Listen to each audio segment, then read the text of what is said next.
One thing that I've really noticed now that I've lived through multiple trend revivals is that although individual items sometimes do feel like carbon copies, for the most part, when these trends come back around, they always come back in a slightly different, reimagined way. I always think about when I was a kid and a tween in the 90s, like the mid to late 90s, when I would go shopping with my mom. I'm sure it was very similar to what it's like going shopping now with a millennial aged mom, because my mom would spend the entire time we were shopping just looking around in horror and telling me how she used to wear everything that we were seeing in the stores. But I also remember her being kind of confused by the way that some of the things were styled, or just like the combinations of trends that were happening at the same time, because the 90s had a lot of 60s influence, but there were also a lot of 70s things happening at the same time. So my mom would be like, we wore this, but we would have never worn it like that. It was like seeing things that felt really familiar, but it's not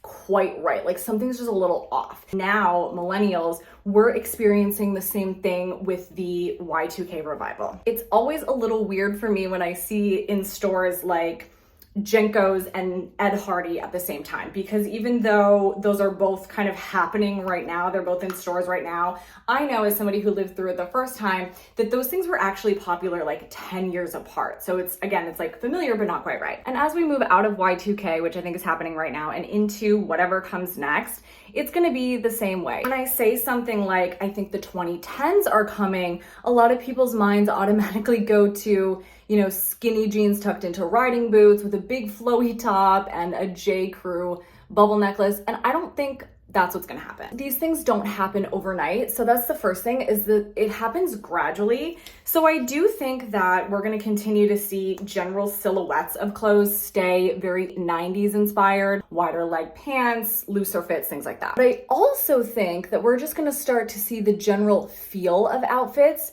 remind us a lot more of the 2010s. It's already happening. Y2K was so youthful. The 2010s was a lot more refined. It was a lot more mature. It was business casual. I mean, even if it was fast fashion, it was supposed to look more refined. You know what I mean? I also think we're gonna see 2010s influences in details like accessories, shoes, bags, color palettes, like jewel tones, fabrics like velvets, faux fur, maybe satins. I mean, those things are already kind of happening. And as a millennial who already lived through these trends, I actually really appreciate that, because it allows me to play around with those trends if I want to, without feeling like I'm putting on the same outfits that I wore when I was 25, because I don't want to dress like 25-year-old Jenna.